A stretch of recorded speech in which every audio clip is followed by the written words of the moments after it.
เอาละครับเริ่มแล้วนะครับฝึกอ่านกับจานพาย episode 9ไอ้คำว่า episode นี้ถ้าคุณอ่าน episode แล้วตัวเลขที่หลังมัน episode 9นะ like episode 7แต่ว่าถ้าอ่านตัวเลขอยู่ข้างหน้ามันเป็น first episode เพราะว่า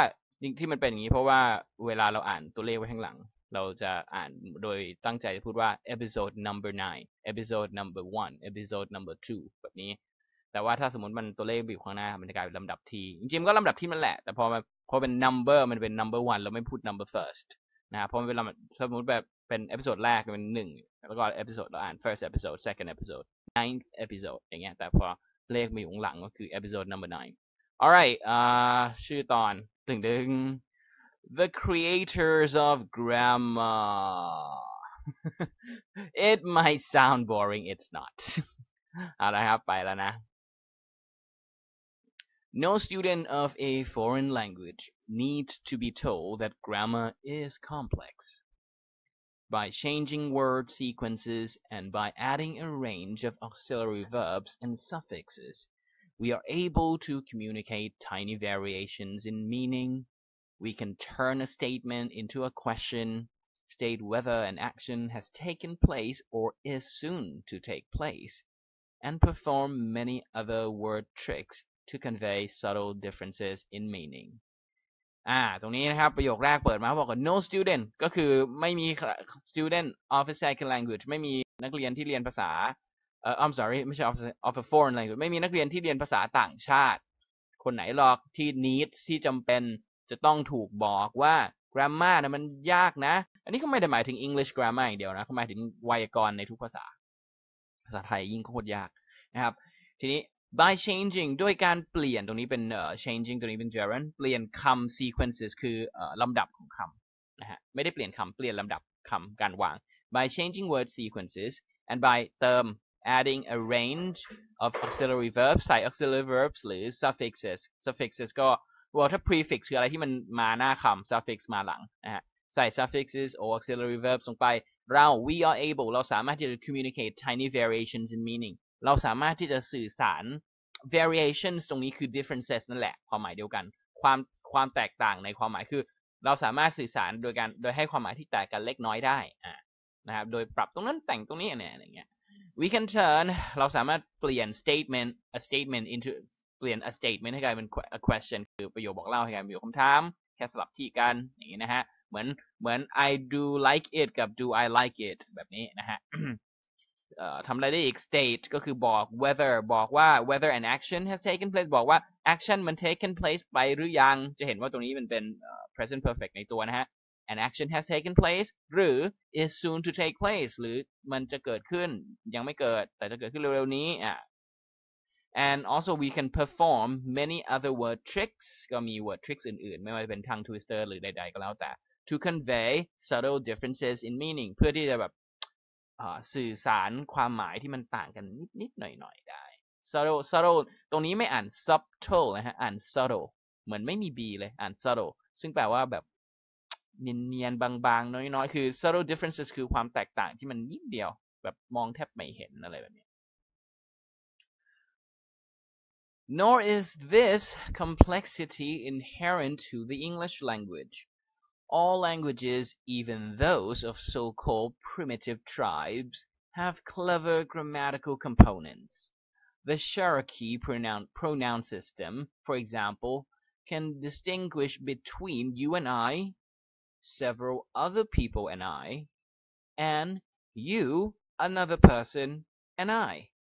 In English,all these meanings are summed up in the one crude pronoun we ตรงนี้คืออะไรตรงนี้เขาบอกว่าเอาสำหรับใครที่ดูทางโทรศัพท์มือถือนะครับกดเต็มจอแล้วเอียงจอนอนจะชัดนะฮะ จะใหญ่โอเคตรงนี้ตรงนี้มันคือไม่ได้ที่อยู่ในหัวแรกนะครับตรงนี้มันพ่วงกันกับประโยคแรกเลยผมย้อนประโยคแรกให้ดูพ่วงกับประโยคแรกตรง no student of นั่นแหละคือ no เนี่ยเวลาใช้อย่างเงี้ยมันเป็น conjunction ที่หลายๆคนเรียนมาว่ามันต้อง neither nor เท่านั้นไม่ใช่นะครับ no ใช้เดี่ยวได้ขอแค่ว่ามันต้องมีอะไรข้างหน้าที่มาก่อนมันที่พูดอะไรที่ใน เป็นเชิงปฏิเสธมาก่อนซึ่งในกรณีนี้มี no student อยู่แล้วนะฮะว่าง่ายๆตรงนี้เขาบอกว่าไม่มีนักเรียนคนไหนต้องถูกบอกหรอกว่า grammar มันคือคงไม่ต้องบอกใครหรอกว่า grammar มันยากนะฮะแล้วอย่างหนึ่งไม่ใช่แค่นั้นมันไม่ได้เป็น grammar เนี่ยมันไม่ได้เป็นอะไรที่มันเป็นของแบบว่าติดมากับภาษาอังกฤษอยู่คนเดียวนะอะไรอย่างงี้นะครับเนี่ย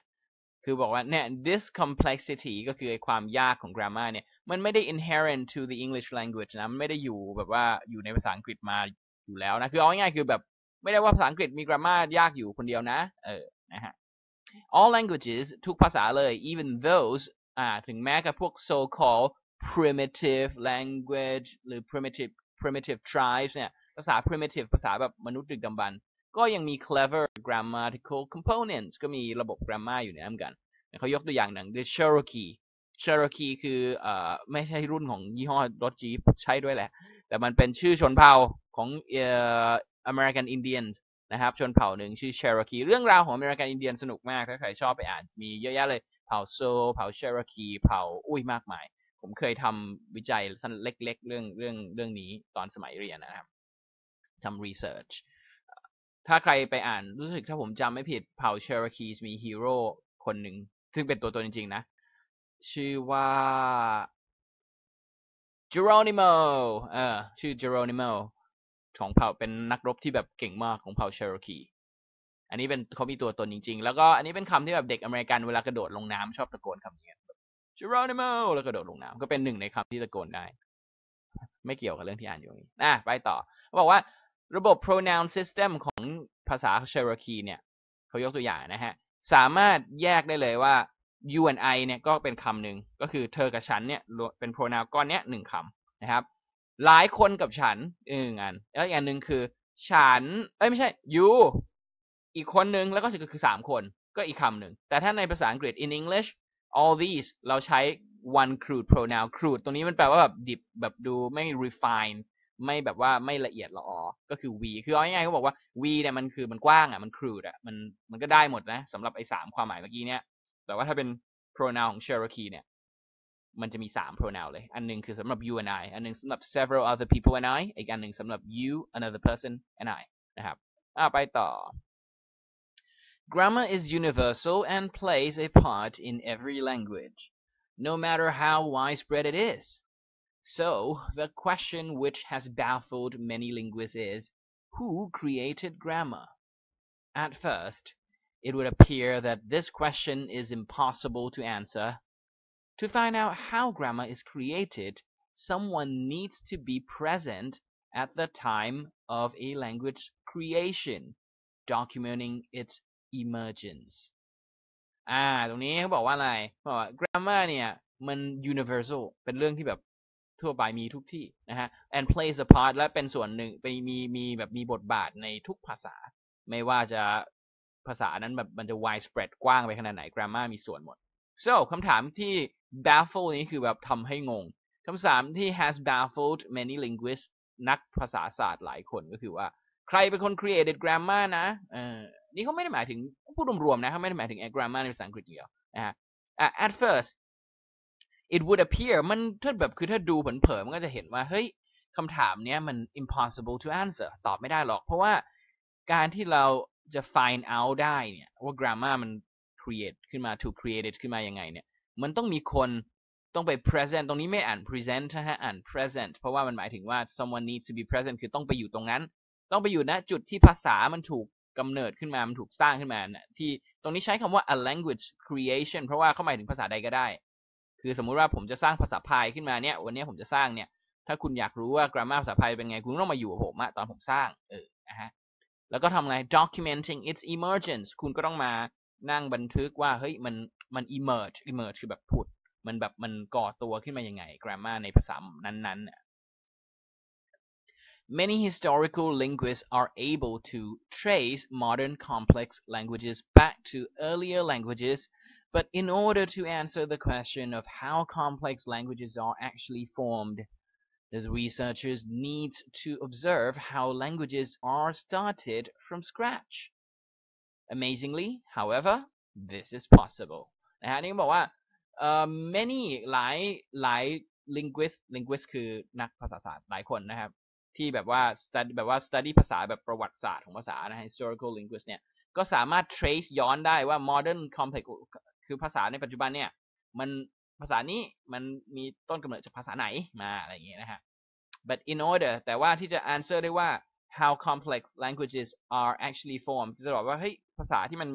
มี complexity เยอะๆเนี่ยมัน form ยังไง researchers ต้อง observe ต้องไปดูว่า languages เนี่ยเวลามัน started from scratch มันเป็นอย่างไร amazingly เหลือเชื่อแต่ว่าเรื่องนี้ทำได้นะครับเป็นเรื่องที่ทำได้ Some of the most recent languages evolved due to the Atlantic slave trade.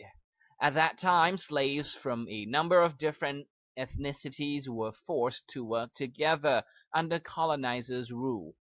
Since they had no opportunity to learn each other's languages, they developed a makeshift language called a pidgin. Pidgins are strings of words copied from the language of the landowner. โอเคบอกว่า some of the most แบบบางภาษาครับของภาษาใหม่เนี่ยมัน evolved มันวิวัฒนาการมาจากอะไรครับไม่ใช่วิ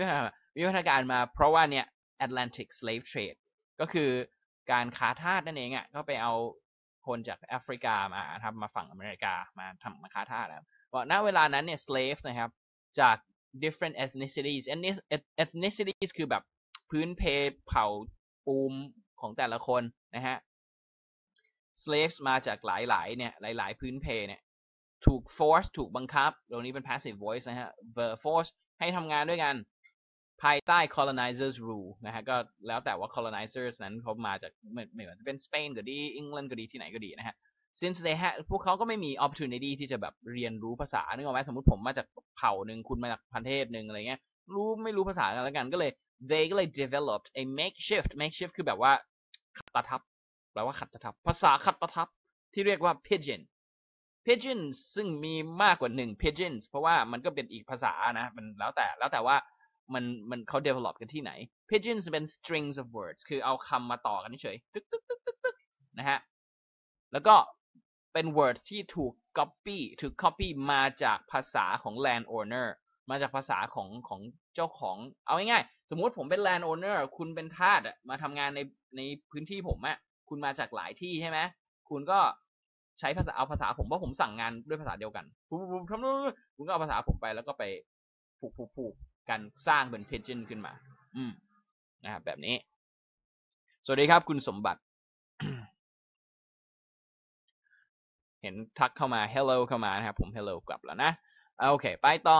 they have little in the way of grammar and in many cases it is difficult for a listener to deduce when an event happened and who did what to whom. Speakers need to use circumlocution in order to make their meaning understood. Interestingly, however, all it takes for a pidgin to become a complex language is for a group of children to be exposed to it at the time when they learn their mother tongue. ตรงนี้บอกว่าอะไรครับไอภาษา pidgin เนี่ยมันไม่มี grammar เลยนะฮะก็เรียงกันไปงั้นแหละนะครับแล้วก็หลาย in many cases ในหลายเคสด้วยกันเนี่ยมันยากที่คนฟังจะเข้าใจจะ deduce คือจะสรุปความหมายออกมานะครับว่าจะตีความหมายว่าเฮ้ย when an event happened คือเรื่องราวที่เรามันเกิดเมื่อไหร่หรือ who did what to whom ใครทำอะไรกับใครถึงไงspeakers ผู้พูด need to use ต้องใช้ circumlocution คำนี้คงเป็นคำใหญ่ที่หลายคนคงไม่เคยได้ยินและคงชีวิตนี้อาจจะไม่จำเป็นต้องใช้ก็ได้ circumlocution มันคือการพูดเยอะๆเพื่อจะสื่อความนิดเดียวนะก็แบบต้องพูดหลายเยอะเพื่อจะสื่อความนิดเดียวซึ่งภาษาที่ develop มาดีแล้วนั้นพูดนิดเดียวก็ได้นั่นคือแบบพูดเยอะมั้ง I guess in ถ้าให้แปลไทยก็ได้ประมาณนั้นต้องพูดเยอะเพื่อที่จะ make their meaning understood เพื่อที่จะให้เขาให้ทำให้ความหมาย their meaning ความหมายของสิ่งที่พูด understood ถูกเข้าใจครับ interestingly น่าสนใจครับ however ว่า all it takes for a pidgin คือแบบ pidgin เนี่ยจะ become a complex จะกลายเป็น complex language ได้เนี่ยไม่ยากเลยนะแค่ต้องให้ a group of children ให้เด็กกลุ่มหนึ่ง มาถูก expose ในคือถูก expose ในกรณีคือมันเหมือนถูกโดนภาษาซึ่งคุณอาจจะงงคือไม่มีอะไรหรอกคิดง่ายๆกลุ่มผู้ใหญ่พูด pidgin แบบหนึ่งอยู่ใช่ไหมเอาเด็กกลุ่มหนึ่งเข้ามาแล้วเอาโยนเข้าไปในให้สื่อสารกับพวกเนี้ยแค่นี้แหละฮะ to expose to be exposed to มันคือ to โดนอะไรอะฮะสมมุติออกไปโดนแดดก็ to be exposed to the sun อะแบบนั้นนะฮะทีนี้แต่เด็กเนี้ยมันต้องเป็นเด็กอายุประมาณช่วงที่กำลังเรียนภาษาแม่ของตัวเองอยู่นะให้เขาไป expose เนี่ยแล้วเดี๋ยวดูว่าจะเกิดอะไรขึ้น Slave children did not simply copy the strings of words uttered by their elders. They adapted their words to create a new expressive language. Complex grammar systems which emerge from pidgins are termed creoles, and they are invented by children. Further evidence of this can be seen in studying sign languages for the deaf. Sign languages are not simply a series of gestures, they utilize the same grammatical machinery that is found in spoken languages. บอกว่า slave children นี่แหละพอเอาไป expose กับภาษาพวก pidgins แล้วเนี่ยเขาไม่ได้แค่ copy พูดตามแต่เขาตรงนี้ผมแปลให้ละเอียดนิดหนึ่ง copy strings of language ที่ pidgins มันเป็นอย่างนั้นใช่ไหมเป็น string คือแบบเอาคำมาต่อกัน uttered แปลว่าแบบโพล่งแบบพูดออกมา by their คือแบบผู้ใหญ่พูดเนี่ยเด็กไม่ได้แค่ copy แต่เด็กเนี่ย adapted เอามาปรับปรุงเพื่อสร้าง new expressive language ขึ้นมาcomplex grammar systems which emerge from เนี่ยก็เกิดเป็น complex grammar system ขึ้นมาจาก pidgins โดยเด็กๆเนี่ยแล้วก็เขาก็เรียกสิ่งนี้ว่า creoles เรียกภาษาเรียกระบบเนี่ยภาษาเนี่ยว่า creoles ไอ้คำว่า creoles เนี่ยผมเคยได้ยินครั้งแรกผมเคยได้ยินที่ตอนที่อยู่สหรัฐอเมริกาเพื่อนพูดนะฮะเรื่องเนี้ยว่ามันเป็นแบบเป็นภาษาแบบภาษาชาวทาสพูดกันนะก็คือนี้แหละนะครับแล้วก็ creoles เนี่ยถูก invented โดยเด็กfurther evidence มีหลักฐานเพิ่มเติมถึงประเด็นนี้ก็คือว่าเนี่ยมันสามารถเห็นได้กับการศึกษาภาษาsign language ภาษามือของคนที่เป็นใบ้นะครับ sign languages ไม่ใช่แค่ simply เป็น series มันไม่ใช่แค่เป็นแบบว่า series ของท่าทางมาต่อกันแต่ว่ามันใช้ grammatical machinery แบบเดียวกันกับภาษาพูดเลยนะฮะMoreover, there are many different languages used worldwide. The creation of one such language was documented quite recently in Nicaragua. Previously, all deaf people were isolated from each other, but in 1979, a new government introduced schools for the deaf. Although children were taught speech and lip reading in the classroom, in the playgrounds, they began to invent their own sign system using the gestures that they used at home ตรงนี้ไปต่อนะครับก็มี many different languages ที่ใช้กันในทั่วโลกนะครับแต่ว่า the creation ofหนึ่งใน such language เนี่ยถูก document ถูกบันทึกไว้เมื่อไม่นานมานี้ที่นิคารากัวประเทศนิคารากัวก็คือว่าซึ่งเมื่อก่อนเนี้ยที่นิคารากัวเนี่ย deaf people were isolated ไม่ได้แบบว่าถูกกักขังแยกนะแต่คือเขาคุยกันไม่ได้เพราะว่าไม่รู้จะคุยกันยังไงแต่ละคนก็มีภาษามีแนวคิดของตัวเองมันไม่มีภาษากลางแต่ในปี1979เนี่ย a new government ของนิคารากัวตอนนั้น introduce โรงเรียนสำหรับผู้เป็นใบ้ขึ้นมาแล้วถึงแม้ว่าเด็กๆเนี่ยจะถูกสอนนะฮะในคลาสสอน speech สอน lip reading คือการอ่านริมฝีปากแต่ว่าพอไปเล่นในสนามเด็กเล่นเนี่ยเด็กๆก็จะสร้างภาษาตอนพวกเราเด็กๆก็คงเคยมั้งพูดแบบเฮ้อะไรกันก็นั่นแหละเราก็สร้างตอนเด็กๆใช่ไหมฮะทุกวันนี้ลองพูดเดี๋ยวโดนตบกระบาลคว่ำนะฮะ เนี่ยก็เราก็ invent science เด็กๆเขา invent science system อย่าลืมว่านี่เป็นเด็ก deaf นะครับขึ้นมาแล้วก็ใช้ gestures ที่ใช้ที่บ้านเนี่ยก็เอามาใช้เป็นการเหมือนสร้างภาษาเหมือนสร้าง creole ในภาษาใน sign language นะครับตึก It was basically a pidgin ก็เนี่ยเหมือนเลยเป็น pidgin sorry ต้องอ่านก่อนเนาะEach child used the signs differently, and there was no consistent grammar. However, children who joined the school later, when this inventive sign system was already around, developed a quite different sign language. Although it was based on the signs of the older children, the younger children's language was more fluid and compact, and it utilized a large range of grammatical devices to clarify meaning. ตัวนี้เขาบอกว่าก็คือคิดซะว่าไอ้กลุ่มเด็กเซตแรกนั่นน่ะก็คือสร้าง pigeon ขึ้นมานั่นแหละโอเคนะฮะเหมือน pigeon คือจำได้ไหมเมื่อกี้พูดไปแล้วนะpigeon ภาษาที่แบบเอา string of words มาต่อกันทีนี้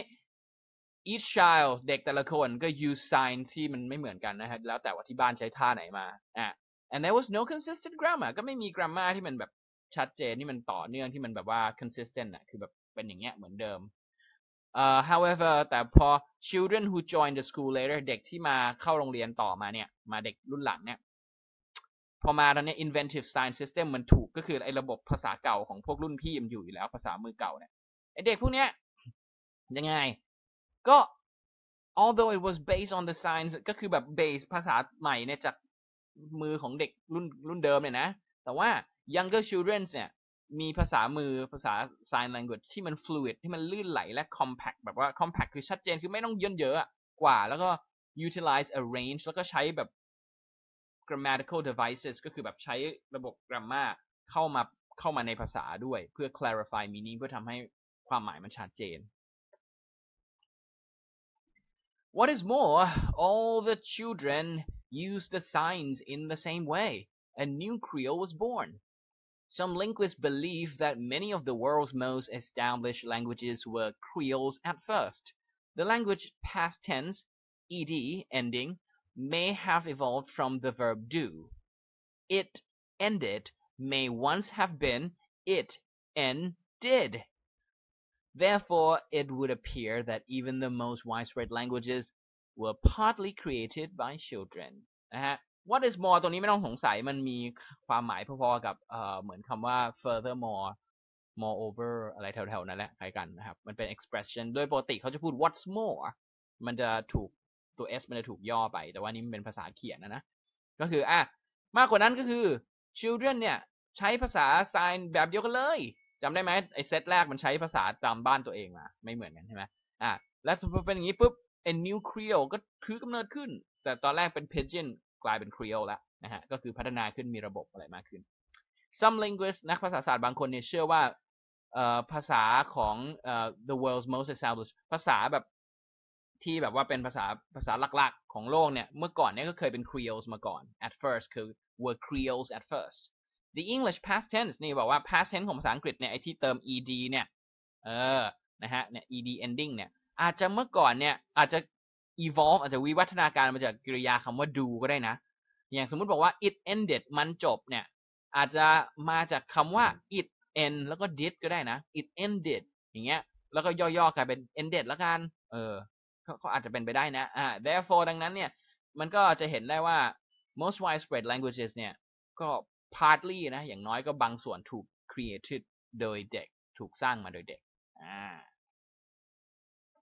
Children appear to have innate grammatical machinery in their brains, which springs to life when they are first trying to make sense of the world around them. Their minds can serve to create logical, complex structures even when there is no grammar present for them to copy. บอกว่าเด็กๆเนี่ยดูแล้วเด็กๆเนี่ยมี innate คือมี ability นี้อยู่แล้วในตัวที่จะ make sense of things จะ make sense แบบกับสิ่งรอบตัวนะฮะรวมไปถึงการใช้ระบบ grammar ด้วยเพื่อให้มันเข้าใจง่ายให้ตัวเองเนี่ยเข้าใจได้ดังนั้น their minds ของเด็กๆเนี่ย can serve คือสามารถ create logical หรือ complex structure ในหัวตัวเองได้อยู่แล้วถึงแม้ว่าจะไม่มี grammar ให้ copy ก็ตามคือแบบว่าคือเขามองว่าตรงนี้เนี่ยมันอยู่ในหัวเด็กมันทำได้อยู่แล้วนะฮะบึ๊บจบ so ไปตอบคำถามนะฮะ บรืยคำถามแต่ละคำถามให้เวลา2 นาที1 นาทีก็พอนะฮะ What can be inferred about the slaves' pidgin language มีข้อไหนที่เป็นแบบเราตีความออกมาจากที่เราอ่านเมื่อกี้จากเนี่ย slaves' pidgin language เนี่ยไปลงข้อไหนบ้าง 1. It contains complex grammar คือ pidgin language มี complex grammar 2. It was based on many different languages ก็ based on หลายภาษา 3. It was difficult to understand even among slaves เข้าใจยากแม้แต่ slaves ด้วยกันก็ไม่เข้าใจยากนะฮะ C it was created by the landowners เจ้าของที่เป็นคน landlord เป็นคนสร้างภาษาขึ้นมาตึกตอบไม่มีใครตอบเลยตอบคนเดียวถือว่าตอบแล้วนะฮะ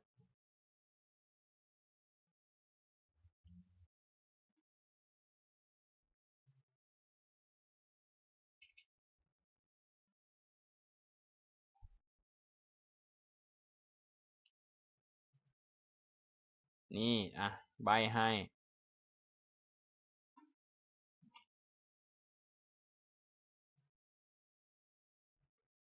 เดี๋ยวหาให้ว่ามันอยู่ตรงไหนตึงนี่มันอยู่ตรงเนี้ยคำตอบมันต้องตอบข้อที่ตอบว่ามันเป็นภาษาที่ยากจะเข้าใจเพราะว่า landowner ไม่ได้เป็นคนสร้างนะฮะแต่ว่าแล้วก็ไม่ได้มาจากหลายภาษาด้วยมันมาจากภาษาของ landowners นะแต่สิ่งที่นี่แหละคำตอบอยู่ตรงนี้ว่าIt is difficult for a listener to deduce when an event happened ตรงนี้คือคำตอบนะฮะน่าจะเป็นข้อ C ถ้าผมจำไม่ผิดใช่มันคือข้อ C นะฮะหลายคนไปเลือกตอบ B เพราะคิดว่ามันมาจากหลายภาษาไม่ใช่มันคือ slaves จากหลายแบบหลาย ethnicity ซึ่งเขาจะพูดคนละภาษากันแต่ภาษาที่ถูกออกมาทำเป็น pidgin มันคือภาษาเดียวนั่นแหละของไอ้ landowners ตอบ C นะฮะอีกข้อหนึ่งข้อสุดท้ายแล้วAll of the following are features of the new Nicaraguan Sign Language except Sign Language ของ Nicaragua นะครับมี features เหล่านี้ยกเว้นข้อใด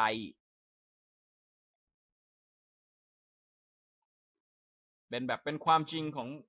Sign Language ของ Nicaragua ทุกข้อยกเว้นข้อใด A should all children use the same gestures to show meaning เด็กทุกคนใช้แบบ gesture เดียวกันหมดB. The meaning was clearer than the previous sign language. ความหมายดีเคลียร์ขึ้น C. The hand movements were smoother and smaller. ก็ hand movements ดู smooth ขึ้นแล้วก็ไม่แบบ compact ขึ้น D. New gestures were created for everyday objects and activities. อันนี้เขาหมายถึงแบบ new Nicaraguan sign language นะจำได้ไหมเมื่อกี้เรามีเด็กรุ่นแรกกับเด็กรุ่นหลังนี่หมายถึงภาษาเด็กรุ่นหลังนะฮะอันไหนไม่จริงอยู่ข้อหนึ่งอันไหนไม่ใช่อยู่ข้อหนึ่ง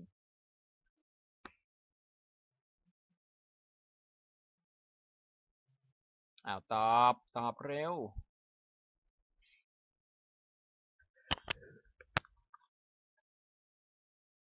ติ๊กตอกเดี๋ยวไปหน้านั้นให้ก็ได้หน้าไหนเนาะน่าจะอันนี้โอ้ไม่ใช่น่าจะอันนี้โอ้ไม่ใช่น่าจะอันนี้เนี่ยคำตอบอยู่ในหน้านี้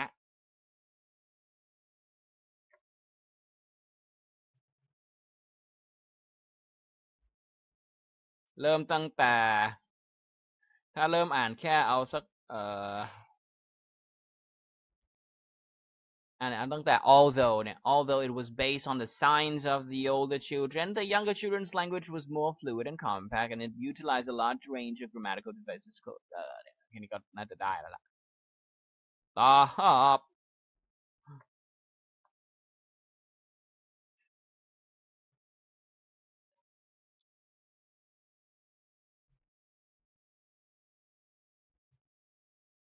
ตึกข้อไหนครับ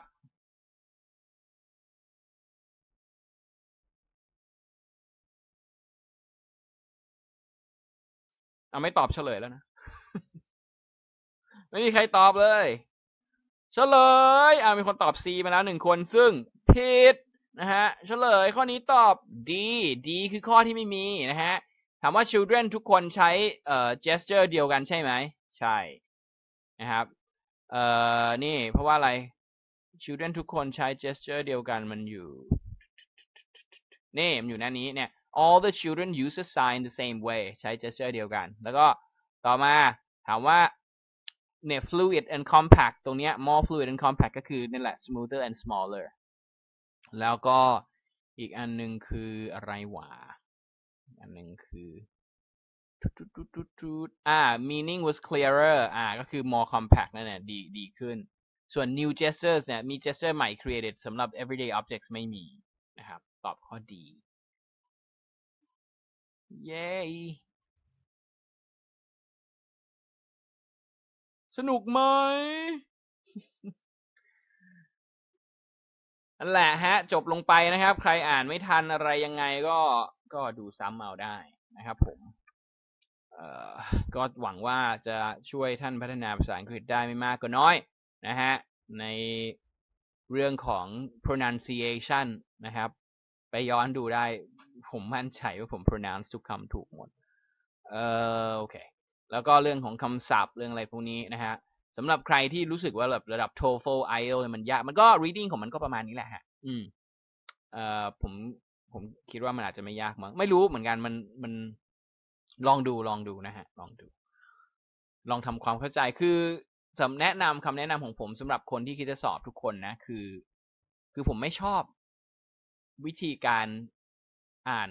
แบบว่าอ่านสแกนน่ะผมไม่ชอบที่แบบสแกนหาคำเหมือนแล้วปิ้วอย่างเงี้ยผมไม่ชอบผมชอบที่จะให้นักเรียนอ่านและเข้าใจได้ทั้งก้อนเลยแล้วมันจะตอบง่ายแล้วมันจะหาคำตอบเจอเลยเพราะว่าคำตอบมันจะต้องอยู่ตรงนั้นน่ะให้คือผมบอกนักเรียนมาตลอดว่าไอ้พวก TOEFL IELTS เนี่ยคำตอบมันจะมีอยู่ในนั้นแบบเอานิ้วจิ้มได้เลยนะว่ามันมาจากตรงนี้มันไม่มีแบบรวมก็ประมาณนี้แหละ no it's not like that มันต้องชี้ได้เลยว่ามาจากตรงนี้นะฮะมันจะเป็นยิ่งถ้าพวกเติมคำมันคือคำนี้หยิบมาจากตรงนั้นตรงนี้ได้เลยนะฮะ มันอยู่ที่ว่าอ่านรู้เรื่องหรือเปล่าเท่านั้นเองนั้นถ้าใช่มาไม่ทันก็ไม่เป็นไรก็ไปดูย้อนหลังเอานะครับโอเคครับสุดท้ายนี้ก็ฝากนิดนึงว่าเดี๋ยวเร็วๆนี้ทางผมกับพี่ต้นนะครับอาจารย์ต้นจากสถาบันสอนภาษาอาจารย์ต้นก็จะมี collaboration กันเกิดขึ้นนะครับก็คือว่าจะมีการ develop course IELTS กันนะฮะร่วมกันก็จะมาสถานที่สอนเราจะไปสอนที่สาขาเกษตรงามวงวานของโรงเรียนอาจารย์ต้นนะครับผมก็คอยติดตามครับเพื่อใครสนใจอยากจะสอบอยากจะอะไรยังไงแล้วคิดว่าเราสามารถช่วยท่านได้นะครับผมin the meantime ก็สามารถติดต่อลองถามมาที่ inbox ของ Englogic ก็ได้ครับณตอนนี้เรื่องรายละเอียดต่างๆยังไงก็ถามเข้ามาได้ครับเรื่องคอร์สนู้นคอร์สนี้นะครับณตอนนี้เรามี IELTS on offer แล้วเราก็มี General English สำหรับปูพื้นฐาน Conversation ซึ่งขอกันมามากเหลือเกินเราน่าจะมีเร็วๆนี้รวมไปถึง Writing ในระดับแบบที่ไม่ต้องเอาไปสอบแล้วก็อีกอันหนึ่งที่แบบขอกันมาเยอะที่สุดในโลกก็คือ TOEIC นะฮะก็นิดนึงนะฮะผมจะพยายามรีบทำให้โอเคครับขอบคุณทุกท่านที่ติดตามชมขอบคุณมากที่สุดสำหรับทุกท่านที่แชร์ให้ทุกแชร์มีความหมายมากครับเพราะว่า it's good it helps Englogic it helps spreading นะฮะ it helps spread Englogic out into the world ก็มันทำให้คนมาเห็นเรามากขึ้นก็ขอบคุณมากเลยนะครับผมมีข้อติชมอะไรก็เชิญได้ในคอมเมนต์ฮะมันจะเด้งขึ้นมาแล้วเดี๋ยวทางเราก็จะตามอ่านนะครับผมขอบคุณมากฮะที่ติดตามครับก็ good night everyone and I'll see you again when I see you bye สวัสดีครับ